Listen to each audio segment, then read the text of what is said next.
pastikan Anda bisa. Karena percuma Anda ngomong doang, ya. Bacot doang gitu kan, cuman bisa, kita tuh gini-gini, pret gitu kan. Anda mampu gak melakukannya gitu kan. Nah, pastikan Anda melakukannya. Caranya gimana? Praktek. Dari belajar, ubah langsung jadi praktek.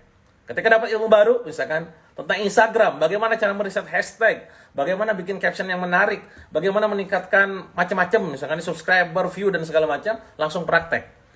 Nah, orang biasa berhenti hanya di sampai bagian bisa. Mereka lupa bahwa hal tertinggi adalah ketika dia langsung mengubah statusnya itu menjadi master ataupun ahli ataupun jago. Nah, ini butuh jam terbang. Ini yang dinamakan dengan latihan, ya. Tidak mungkin Anda tiba-tiba misalkan bikin copywriting yang belum terbiasa bikin copywriting, itu bikin caption dikit aja sangat lama gitu kan. Bagi yang sudah terbiasa tinggal apa gitu kan. Saya ngomong sekarang kayak begini, alhamdulillah saya gak pernah memikirkan sebelumnya ngomong apa gitu kan. Wes pokoknya live aja. Poinnya adalah ini, wes sudah langsung aja ngomong gitu. Tapi bagi sebagian orang sampai dijual training public speaking itu. Bayangkan, orang katanya dari sebuah penelitian gitu kan, orang Amerika, bahwa nomor satu paling takutan itu bukan kematian, tapi public speaking gitu. Termasuk ngomong di depan audiens kayak gini, walaupun lewat IG live misalkan. Nah, ini butuh latihan gitu. Nah, makanya kita ini gitu ya, perlu tahu dulu, oh berarti gue kalau belajar jangan cuma sekedar tahu, jangan cuma sekedar paham, jangan cuma sekedar bisa, harus sampai jago gitu. Nah, apa yang saya lakukan? Nomor satu, teman-teman semua. Yang saya lakukan adalah menghancurkan semua limiting belief dan mental block. Itu nomor satu. Apa itu? Yang ada dalam pikiran kita. Yang kita menganggap bahwa diri kita itu bukan siapa-siapa. Diri kita adalah orang yang gaptek. Saya mah gak ngerti dan segala macamnya. Itu dihilangkan. Semua dihilangkan. Tabir itu dihilangkan. Gitu kan? Caranya bagaimana? Gak cuma sekedar merepetisikan kalimat positif. Misalkan saya bisa. Gak hanya sekedar itu. Lebih tinggi lagi dari itu. Bagi teman-teman yang muslim yang nonton video ini, Anda perlu membuat sebuah semacam keyakinan-keyakinan baru gitu kan. Berupa apa? Yang diinstal dalam pikiran. Contoh apa? Kalau saya, misalkan, apa yang saya lakukan ketika itu? Ya Allah ya Rabb, gitu kan, bahwa ini ilmu yang akan saya pelajari ini milik engkau, gitu kan. Dan hamba adalah ciptaan engkau. Ya. Dan hamba meyakini bahwa manusia diciptakan sempurna. Laqad khalaqnal insana fi ahsani taqwim, gitu kan, bahwa manusia diciptakan dalam bentuk yang sebaik-baiknya. Maka bismillahirrahmanirrahim, Rabbi zidni ilma warzuqni fahma. Ya Allah, tambahkanlah ilmu kepadaku dan berikanlah rezeki kepadaku berupa pemahaman, gitu kan? Itu doanya. Jadi ingat, pemahaman adalah rezeki. Anda harus minta sama Allah. Nah, seringkali kita ini sombong gitu, ya. Belajar ilmu baru itu ya, nonton live kayak begini, sok saya tanya ke Anda tadi. Anda nonton live barusan doa dulu enggak? Kagak, ya. Kemungkinan besar kagak, ya. Nonton kajian cuma sekedar gini doang gitu kan. Cuma ngisi waktu luang ngabuburit gitu. Nah, maka mulai sekarang mulai diubah gaya bermainnya nih, cara bermainnya. Apa yang dilakukan? Membuang semua itu semua, ya, membuang negatifnya itu tadi, ya, dengan mental yang positif semua, ya. Bahwa kita ini orang sempurna, kita ini makhluk hebat, gitu kan. Tidak ada yang bisa membuat saya jadi seorang yang negatif ataupun tidak berdaya, kecuali diri saya sendiri. Dibuka itu semua. Jadi segaptek-gapteknya kita itu bukan gaptek kitanya, yang gaptek adalah skill kita. Seringkali kita mengungkapkan kalimat begini. Saya mah gagal Kang, saya mah gaptek gitu kan. Yang gaptek itu bukan Anda, tapi skill Anda. Jangan menganggap diri Anda gaptek. Saya mah gagal, yang gagal bukan Anda, tapi rencana Anda. Bukan Andanya. Kalau Anda menganggap diri Anda gagal, itu secara tidak langsung Anda berarti tidak mensyukuri apa yang sudah Allah kasih. Betul?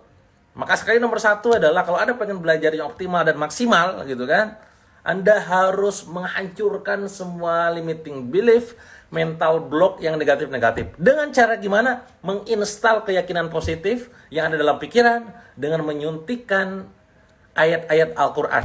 Nah, ini bagi yang muslim. Karena itu keyakinan level tertinggi. Gak cuma sekedar ikutan dengerin motivator, saya bisa, pret. Ya, bisa opo gitu kan. Nah, Anda sekarang gimana caranya? Oke, ini adalah orang hebat. Allah menciptakan aku sempurna. Aku akan berdayakan sebaik mungkin, gitu kan. Itu nomor satu. Ketika itu sudah terinstal, baru nomor 2 masuk. Nah, apa itu? Kalau Anda pengen belajar, ya, belajarlah just in time. Sekali lagi, just in time, bukan just in case, ya. Apa itu bedanya? Belajar saat benar-benar dibutuhkan, bukan dirasa kayaknya butuh, gitu. Ya, bukan dirasa kayaknya butuh gua, gitu kan. Gue nonton live ini kayaknya butuh deh, kayaknya seru deh, gue kepo deh. Tidak, itu yang nggak boleh. Ya, ini manusia. Rata-rata kita ini kepo bermain sosial media, betul? Wih, si ini lagi live, dilihat gitu kan. Wah, menarik, kepo gitu. Saya pribadi kalau orang lain live itu kadang saya lihat, oh tidak terlalu butuh, out, keluar langsung, gitu kan. Paling nyapa doang keluar, gitu kan. Karena bagi saya, informasi sangat banyak di pikiran. Saya gak mengizinkan informasi ini overload dalam pikiran sehingga buat saya muntah airnya gitu. Ya. Jadi sekali lagi, nomor 1 tadi menghilangkan limiting belief dan metabolic. Nomor 2 adalah belajarlah just in time, bukan just in case. Apa itu? Anda perlu menjawab. Ada beberapa pertanyaan yang saya siapkan ketika itu. Pertanyaan pertama nih, Anda boleh catat. Ya. Ilmu apa saja yang harus saya kuasai untuk meningkatkan performa bisnis saya? Ini bagi pengusaha ya.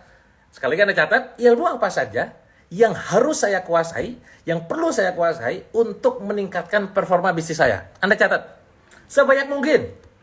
Copywriting, storytelling, iklan Facebook ad, bikin gambar, apa-apa tulis semua. Sebanyak mungkin. Itu nomor 1. Pertanyaan nomor 2, harus Anda jawab adalah, ilmu apa saja yang dirasa penting, tapi gak penting. Sekali lagi, ilmu apa saja dari 30 ilmu yang tadi saya tulis, katakanlah Anda nulis 30 keilmuan atau misalkan 10 keilmuan. Dari semua ini yang dirasa penting tapi tidak genting. Apa poinnya? Poinnya adalah benar-benar Anda butuhkan saat ini juga. Bukan dirasa kayaknya nanti gue butuh. Sekali lagi, dibutuhkan saat ini juga. Kalau gue sekarang gak ngerti tentang Instagram, berarti lu belajar tentang Instagram. Ya, tapi kalau misalkan ada training iklan, misalkan marketplace, email, Facebook, kalau Anda gak merasa genting, gak usah join. Makanya status saya kemarin gitu ya, hati-hati di saat sekarang itu banyak online course ataupun kelas online, termasuk punya saya sendiri. Saya punya online course mahircopywriting.com, dewaselling.com, monsteraffiliate.co, jagofbads.com. Kalau Anda gak butuh banget ilmu affiliate marketing, gak usah join di Monster Affiliate. Ya, misalkan kawan-kawan Anda atau guru-guru Anda nggak nawarin tentang ilmu branding lah, copywriting lah, ilmu personal branding lah. Kalau Anda nggak merasa itu genting, gak usah belajar, gak usah join. Ya. Kang, daripada nanti harganya naik, udah gak usah pikirin, gak usah join. Ya, itu. Jadi nomor 2 adalah ilmu apa saja yang dirasa penting dari apa yang sudah kita tulis tadi, tapi gak genting. Pertanyaan nomor 3, ilmu apa saja yang benar-benar genting harus saya pelajari hari ini juga. Kalau tadi akan mengeliminasi ilmu-ilmu yang gak genting, sekarang yang genting bakal keluar. Pas dicek, oh Instagram, oh copywriting, oh apalagi nih ilmu tentang ilmu NLP misalkan. Yus 3 dulu aja misalkan. Ya. Atau bahkan cuma 1 doang Instagram, bos, fokus Instagram. Jangan nulis semuanya, ya. Oh apa namanya? Branding, copywriting, personal branding. Nah, itu pertanyaan nomor 1 jawabannya. Tapi kalau udah masuk pertanyaan nomor 3, Anda hanya fokus pada yang genting saja. Itu yang ketiga. Keempat, Anda harus jawab, apa tanda ataupun ciri-ciri bahwa saya sudah menguasai ilmu tersebut. Anda harus menyadari secara sadar. Wah, ini gue udah mulai bisa nih kayaknya. Gue udah mulai expert nih. Setiap kali bikin postingan yang view banyak nih. Setiap kali bikin postingan explore-nya banyak nih. Misalkan kalau di Instagram. Kalau di YouTube misalkan, wah gue udah lancar nih kayaknya, udah view-nya udah mulai naik nih gitu kan. Bikin copywriting, wah closing-nya udah mulai tinggi nih gitu.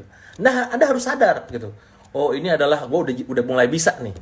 Nah, supaya bisa jagonya, Anda perlu berlatih tiap hari. Maka berikutnya adalah challenge Anda, challenge sendiri sendiri adalah mempraktekannya lebih dari 40 hari setiap hari. Ya, kalau Anda belajar copywriting, maka nulislah copywriting setiap hari. Jangan pernah berhenti. Kalau misalkan berhenti setiap hari saja, gitu ya, Anda harus mengulang dari nomor 1. Dan itu yang saya lakukan ketika saya waktu bangkrut, kondisi krisis gitu kan, dan mempelajari 30 keilmuan. Gitu kan? Itu yang saya lakukan. Jadi saya ngomong ini berdasarkan pengalaman, tentu ditunjang dengan berbagai penelitian, ya. Itu yang saya lakukan. Terus yang terakhir adalah yang kelima, apakah ini waktu yang tepat belajar ilmu baru lagi? Setelah misalkan, wah, copywriting udah hatam, Instagram udah hatam misalkan. Wah, ini kayaknya tepat gini belajar marketplace, tepat gini belajar Google Ads gitu ya. Kalau sudah merasa, wah, ini gue udah bisa, gue nambah ilmu baru. Baru yang kedua. Nah ini biasanya lama, lumayan lama nih, sebulan, 2 bulan gitu kan. Lah ada ini gitu kan, ya. Tiap hari Anda belajar ilmu baru gitu. Yang sebelumnya belum ahli udah belajar lagi ilmu baru. Ya, banyak tahu tapi gak ada yang dalam, gak ada yang mampu. Wah, ini kan nusuk, Pak, omongannya. Jadi sekali lagi, ya ini demi kebaikan kawan-kawan semua, ya. Karena ini adalah godaan. Ya, adanya live orang lain dalam kondisi pandemi itu godaan, ya. saya sendiri tidak menonton live yang memang saya rasa tidak dibutuhkan. Ya, termasuk Anda. Kalau saya sendiri, Kang Dewa ngomong apa sih gak penting, gak usah nonton. Ya udah, bahkan gak usah nonton gitu. Itu nomor 2. Jadi setelah menghilangkan limiting belief, menghilangkan mental block, yang kedua adalah belajarlah just in time, bukan just in case. Ya, bukan kayaknya butuh deh, kayaknya ini penting deh gitu kan. Kayaknya benar-benar harus clear gitu. Yang ketiga, yang terakhir adalah fokus pada siapa, bukan apa. Itu kalau saya pribadi, prinsip gitu kan. Maka saya akan mencari pada saat saya belajar bukan mencari apanya, tapi mencari siapanya. Ya, karena saya punya kepercayaan, keyakinan kalau kita pengen mendapatkan hasil yang terbaik, kita harus belajar dari yang terbaik. Katakanlah saya pengen belajar ilmu copywriting. Kalau misalkan sebut copywriting, siapa sosok yang muncul spontan dalam pikiran? Anda kejar orangnya. Kalau katakanlah saya pengen belajar ilmu personal branding, siapa personal brand yang itu kuat, yang bisa ngajar? Nggak cuma sekedar ngajar, tapi nggak kuat personal brandnya misalkan. Atau cuma sebaliknya doang misalkan. Siapa nih? Set, Anda kejar. Jadi siapa dulu, baru apa. Bukan apa, baru siapa. Makanya kalau buku-buku saya di depan saya ini rak buku depan saya gitu kan. Rata-rata saya beli buku itu gara-gara bukan lihat judul. Tapi saya ngelihat siapa yang nulis. Si ini nulis buku baru, apapun judulnya saya akan beli. Ya, jadi saya punya keyakinan bahwa orang gitu ya, kalau udah tepat ngomong apapun bakal bener gitu. Nah ini yang perlu Anda pegang juga. Maka tugas berikutnya adalah Anda melis kira-kira kalau misalkan Anda butuh ilmu yang tadi itu, siapa nomor 1 di bidangnya. Contoh kasus, di studi kasus hidup saya, pada saat saya belajar ilmu tentang launching produk gitu kan, saya berpikir gimana caranya saya bisa meledakkan bisnis saya, produk-produk saya gitu kan, entah itu kondisinya tuh jualan produk kosmetik, jualan buku, digital produk, properti dan lain-lain, bisa gila-gilaan gitu kan. Dan alhamdulillah gitu kan, setelah saya praktekkan ilmunya, itu memang hasilnya luar biasa gila. Bahkan pengalamannya saya remukan ulang dalam workshop produk Lance Dynamite gitu kan. Nah ini saya ketemu tuh, di Indonesia kayaknya belum ada ya. Kalaupun ada mungkin dia nggak berbagi gitu kan. Cuman pendem-pendem aja gitu kan ilmunya. Tak ada di luar negeri tuh, namanya adalah si Anu misalkan. Akhirnya saya belajar itu, cari tahu siapa orangnya, gimana cara belajar ya. Bahkan rela ngeluarin duit gila, mahal ya, di harga 30 juta lebih untuk belajar ke dia langsung gitu. Itu cara saya ya. Nah silakan Anda tiru kalau memang Anda suka dengan cara saya juga. Ya tentu bagi yang belum terbiasa itu bakal tersiksa.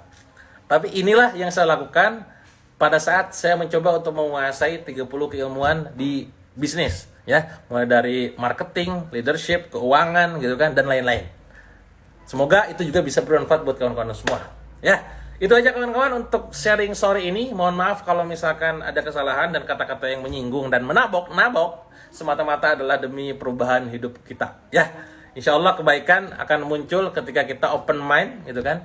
Terus coba berpikir untuk lebih baik lagi ke depannya. Mohon maaf kalau ada yang pertanyaan tapi nggak saya jawab karena waktu kita sangat terbatas.